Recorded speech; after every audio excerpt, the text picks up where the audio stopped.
ऐसे ही ईसा मसीह के साथ हुआ था, उन्होंने तो 21 आदमियों को ठीक किया था, लेकिन हमारे तो एक एक शिष्यों ने 500-500 लोगों को ठीक किया है। अभी एक साहब राहुरी से आए हैं, राहुरी की यूनिवर्सिटी के हैं, ब्रेन कैंसर का पेशेंट था, उसको ठीक कर दिया। हाँ, कैंसर सहज योग के सिवा ठीक नहीं हो सकता है, ये मैंने पहले भी कहा था और आज भी कहती।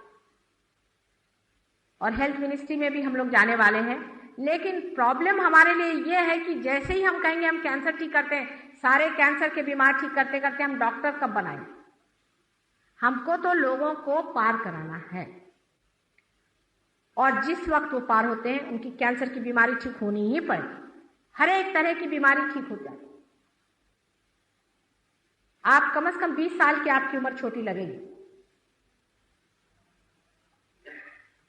क्योंकि ये सारी जो आप सर पे खोपड़ी पर लादे जिम्मेदारी घूम रहे हैं और सोच रहे हैं कि मुझे ये करना है वो करना है, वो सब खत्म हो जाता है और सब होते ही रहता है।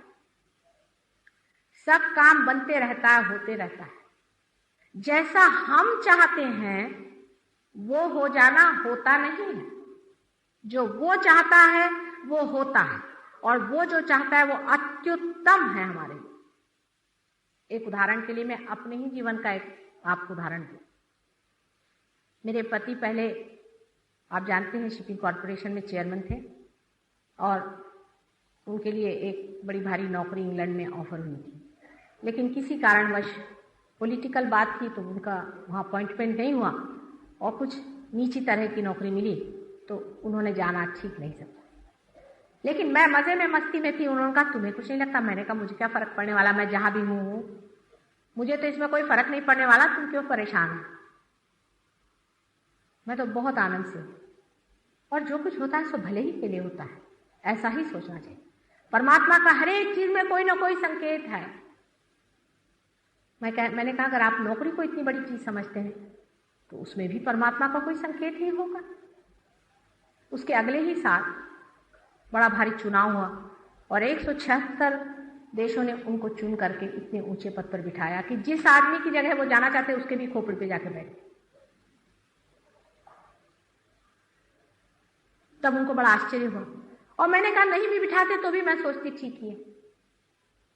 तो हिंदुस्तान छोड़ करके जब बाहर देश में जाना हुआ तो लोगों ने कहा कि माता जी आपका तो कार्य क्षेत्र आप कहते हैं कि हिंदुस्तान है और ये योग भूमि।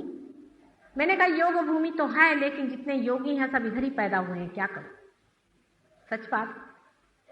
आपको आश्चर्य होगा कि हिंदुस्तान के सारे योगी आजकल उधर ही पैदा हुए हैं, यहां नहीं।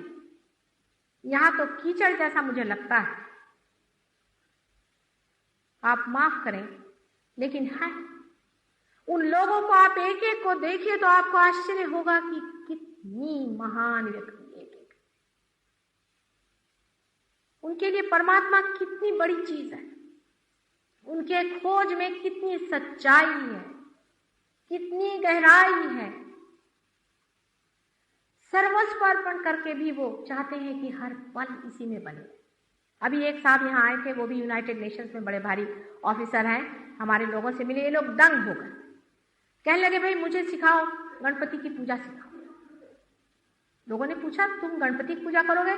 तुम तो ईसाई हो। नहीं, मैं ईसाई नहीं हूं, मैं किसी धर्म का नहीं हूं, मैं सहज योगी हूं। गणपति के बगैर कुछ नहीं हो सकता। पूजा क्या है? पूजा भी उसी असीम में उतरने की बात। नमाज क्या है? उसी असीम में उतरने का मंत्र है। प्रेयर क्या है? उसी असीम में उतरने की एक व्याख्या है। लेकिन बगैर परमिशन के, बगैर कनेक्शन के कोई भी इसका अर्थ नहीं लगता। आप करते रहें जितनी पूजा करें, किसी काम का नहीं है। आज ही एक स्त्री हमारे पास आई थी, मुझसे कहने लगे कि माता जी मुझे हृदय की बहुत तकलीफ है। मैंने कहा तुम कौन सा मंत्र कहती हो? कहले मैं कहती हूँ ओम नमो शिवाय। देखिए आप कि शिव का नाम, शिव तो हृदय में बैठे, उनका हृदय में ही स्थान है। जिसने शिव को पा लिया उसका हृदय इधर से उधर होना असंभव। और वो ओम नमः शिवाय का जप कर रही है और हृदय उनका खराब, ये कैसे? मैंने एक ही बार उनको याद करते ही उसका हृदय एकदम स्थिर हो गया। शिव जी जाग गए वहां पर। क्या अंतर है उनमें मुझ में? एक ही अंतर है, मेरा शिव जी से कनेक्शन है। मैंने उनसे परमिशन ली हुई है।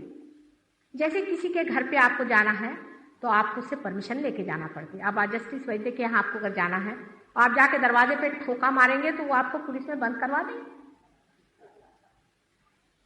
लेकिन आप कायदे से उनके पास पहुंचे तो वो भी आपकी आवभगत करेंगे, कहेंगे बैठिए, आइए विराजी।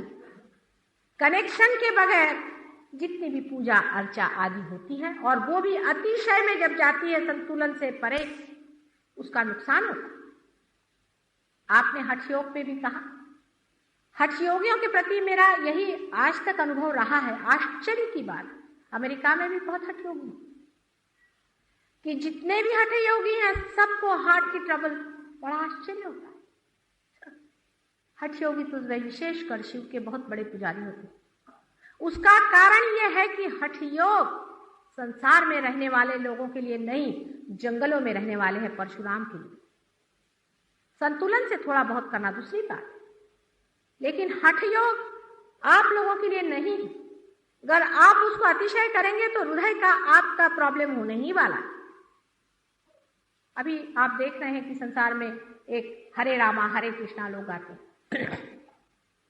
लंदन में कितने ही उनके शिष्य मेरे पास आते हैं, उनको यहाँ पर कैंसर की बीमारी, सच बात मैं आपसे बता रही हूँ, मैं आपकी माँ हूँ, जो गलत बात है उसके लिए मुझे बताना ही हो। उनको यहाँ पर कैंसर की बीमारी, आपको आश्चर्य होगा कि इस कंठ में श्री कृष्ण का ही वास है, वही विराजते हैं यहाँ पर। जब कभी किसी को कंठ में या सर्वाइकल प्लेक्सस में कोई भी शिकायत होती है तो श्री कृष्ण का, राधा कृष्ण का नाम लेना पड़ता है, कुंडलिनी शास्त्र। और इनके यहाँ पर देखिए कि इनकी जो कुंडलिनी अवरुद्ध तो है ही, लेकिन यहाँ पर श्री कृष्ण ही नाराज बैठे हुए हैं, वहां से लुप्त हो गए। क्या वजह है? हम लोग सोच रहे हैं क्या हमारी संस्कृति फैला रहे हैं, हालांकि उसमें संस्कृति कुछ नहीं फैलाते वो लोग।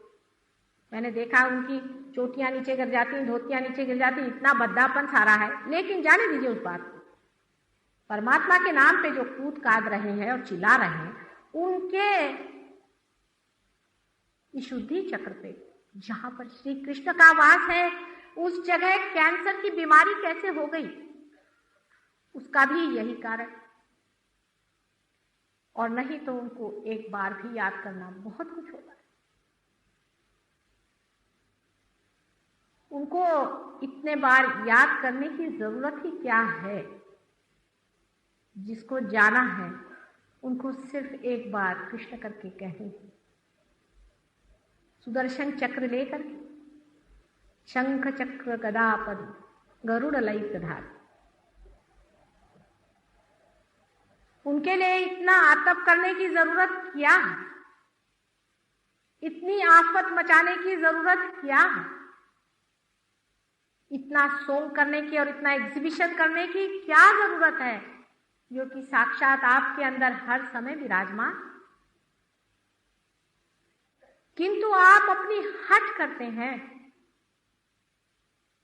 आप वास्तविक कर परमात्मा को मानते हैं तो शरणागति में रहें, मौन में रहें, उसे जाने अंदर में घटित होना है ही। आखिर आप ही सोचिए, जिस परमात्मा ने ये विश्व बनाया है, जिसने सारी सृष्टि रची है, वो क्या इस सारी सृष्टि को विनाश कर देगा? इसका क्या संहार कर देगा? परमेश्वर का प्रेम कलियुग में तो विशेष रूप से कार्यान्वित है।